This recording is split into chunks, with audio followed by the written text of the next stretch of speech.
Bismillahirrahmanirrahim. Merespon nikmat dan ujian dari Allah Subhanahu wa taala.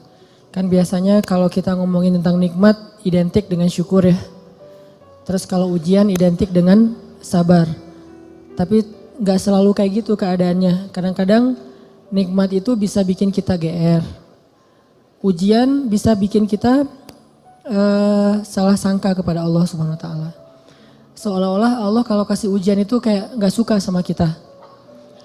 Padahal kadang Allah kalau kasih ujian itu tandanya masih perhatian sama kita. Kenapa atuh perhatiannya ngasih ujian?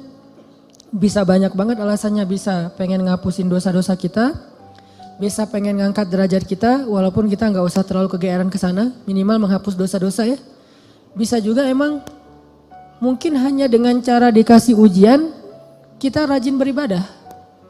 Dan itu kita banget kayaknya tuh. Kalau lagi banyak masalah, tahajudnya rajin. Mendekati ujian nasional, tahajud gak tinggal selama sebulan. Hari ujian nasional terakhir, malamnya udah gak tahajud lagi. Kan kita banget nih. Nah orang yang tipenya kayak gini kadang emang cara untuk biar dekat ke Allah emang dikasih ujian. Makanya jangan jadi tipe kayak gitu. Walaupun ada orang lain yang soleh tapi tetap dikasih ujian. Kenapa? Karena Allah Subhanahu wa taala benar-benar pengen lebih dekat sama dia. Makanya Nabi bilang asyadun nas balaan al-anbiya summas solihin. Orang yang paling banyak diuji sama Allah itu orang para nabi, kemudian orang soleh, kemudian yang mendekati kesolehan dan seterusnya dan seterusnya. Ternyata kadang ketika kita dikasih nikmat, kita tuh jadi kegeeran. Jangan-jangan ternyata nikmat itu bukan sebuah anugerah, justru nikmat itu adalah sebuah istidraj. Gimana kita ngebedain anugerah sama istidraj? Indikatornya sederhana. Seperti apa hubungan kita dengan Allah lewat nikmat itu. Kalau nikmat itu menjauhkan kita dari Allah dan makin nikmat makin jauh, biasa-biasa aja, lempeng dalam urusan agama, berarti nikmat itu adalah istidraj. Kalau nikmat itu bikin kita makin bersyukur, bentuk syukurnya bisa makin dekat ke Allah dalam bentuk ibadah, bisa juga makin banyak manfaatnya ke orang lain dengan berbagi, berarti nikmat itu adalah anugerah. Dua-duanya nikmat, karena dua-duanya dinikmati. Tapi ada anugerah, fadl, ada juga istidraj. Atau kadang-kadang kegeeran kita kasus yang lain misalnya gini, kayak dalam keluarga ya, dalam keluarga kita berdoa nih, berdoa ya Allah mudahkanlah rezeki saya, keluarga saya, pasangan saya, kayak gitu-gitu. Atau anak kita sakit, terus kita berdoa ya Allah sembuhkanlah anak saya. Yang berdoa malam itu bukan cuma kita loh. Orang tua kita berdoa, pasangan kita berdoa. Kadang sampai pembantu juga berdoa. Tiba-tiba Allah kasih kita nikmat lewat doa ini. Misalnya anak sembuh, misalnya kita lulus ujian, misalnya dapat kerjaan. Terus kita tiba-tiba kegeeran. Ya doa saya diijabah banget ya. Di sini nih kegeerannya nih. Apa ini enggak husnuzon Ustaz? Husnuzonnya kalau Allah maha baik ya. Mau mengijabah doa orang yang tidak layak diijabah. Ini husnuzon. Kalau kegeeran, ya alhamdulillah saya orangnya layak diijabah doa ya. Doa saya tuh cepat banget diijabah, lo baru semalam doa, hari ini udah ijabah. Kalau yang diomongin adalah kitanya, itu kegeeran. Kalau yang diomongin adalah kebesaran Allahnya, itu namanya husnuzon, bagian dari tahaddus bin ni'mah. Wa amma bi ni'mati rabbika fahaddis. Yang dibicarain tuh bukan kita, tapi Allahnya. Atau kalau mau lebih nggak GR lagi, kita berhusnuzonnya bukan cuma ke Allah. Allah maha baik plus, oh ini kayaknya ada doa di dalam keluarga saya nih yang diijabah oleh Allah. Bisa doa ibu, bisa doa ayah, bisa doa pasangan, bisa doa bahkan pembantu yang kita nggak tahu diam-diam dia mendoakan kita. Jadi bukan kitanya yang hebat, yang keren, yang soleh. Tapi ada orang lain di sekeliling kita yang soleh kemudian mendoakan sehingga memudahkan urusan kita. Sama kayak dalam dakwah. Misalnya saya dengan teman-teman bikin pemuda hijrah nih. Pemuda hijrah ini dulu taklimnya 3 tahun yang lalu paling banyak cuma 30 orang. Selama 8 tahun. Tiba-tiba alhamdulillah Allah berikan keberkahan jadi rame. Kita jadi bareng-bareng sekarang ada ribuan orang misalnya. Saya selalu mention ke teman-teman ini pasti ada orang di antara tim kita nih Yang dia itu sama Allah itu dekat banget. Yang diam-diam malam dia berdoa, gara-gara doa dialah jadi banyak kemudahan untuk kita. Bukan, mungkin yang doa semua ikut berdoa. Saya berdoa, teman-teman semuanya berdoa. Cuman jangan kegeeran, ya alhamdulillah ya. Saya baru doa kemarin, sekarang udah diijabah. Ini kalau kita kayak gini, ini agak kegeeran. Sesekali wajar. Kalau sering kali, ini gak bagus. Bikin kita jadi ngerasa udah baik, udah soleh. Dan Allah mengatakan, fala tuzakku anfusakum. Jangan kalian menganggap diri kalian udah baik, soleh, suci. Huwa a'lamu bimanittaqo. Allah lebih tahulah siapa yang paling taat. Jadi teman-teman, kadang kayak gitu kegeerannya. Atau ada juga bentuk kegeerannya gini. Dia jomblo.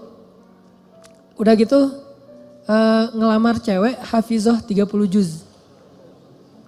Dia tuh belum bisa baca Quran, baru hijrah, tapi diberikan istri hafizah 30 juz. Atau sebaliknya, dia cewek baru berhijab banget, diberikan suami hafiz 30 juz. Udah gitu dia kegeeran. Wah, berarti saya udah pantas buat dia nih. Atau dia pantas buat saya. Enggak, jangan-jangan Allah sengaja ngasih kita pasangan yang soleh banget karena cuma dia yang bisa menghijrahkan kita dan memperbaiki kita. Kalau dikasih yang tanggung-tanggung ntar lepas lagi nih.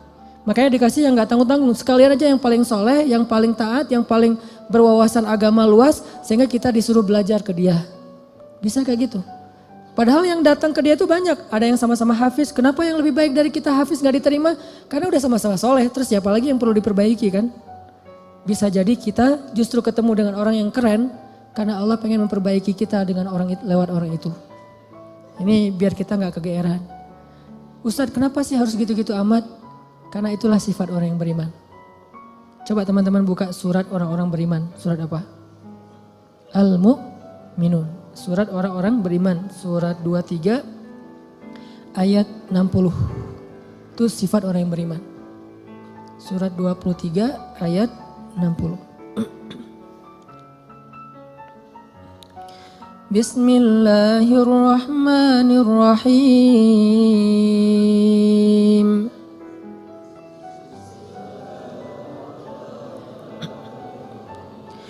والذين يؤتون ما آتوا وقلوبهم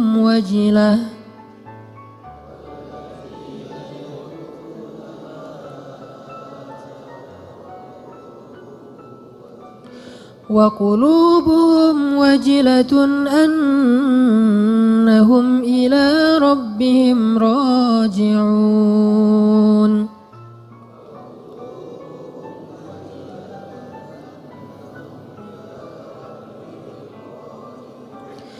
أولئك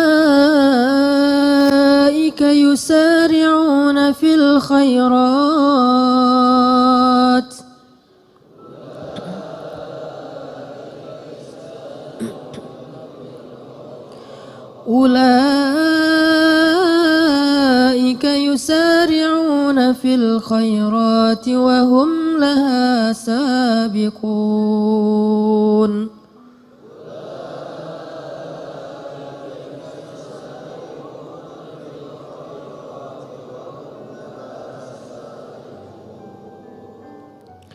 Dan orang-orang yang memberikan apa yang telah mereka berikan dengan hati penuh rasa takut karena mereka yakin bahwa sesungguhnya mereka akan kembali kepada Rabb-Nya. Mereka itulah orang-orang yang bersegera kepada kebaikan-kebaikan dan mereka itulah orang-orang yang lebih dulu memperolehnya. Ini terjemahannya agak sedikit rancu ya.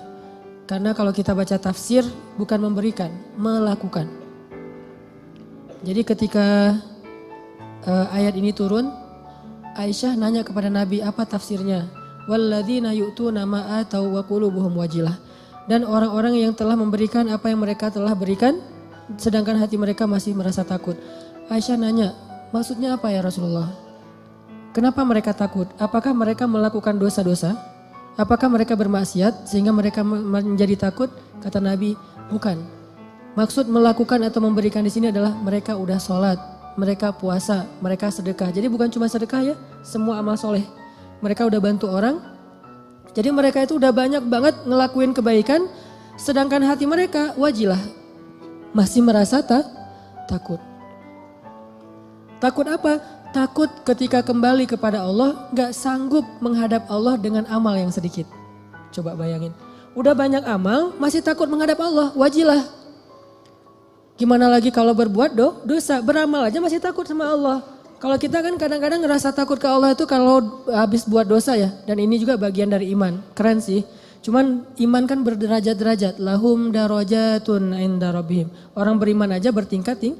Ada orang beriman ketika bikin dosa takut kepada Allah, langsung taubat.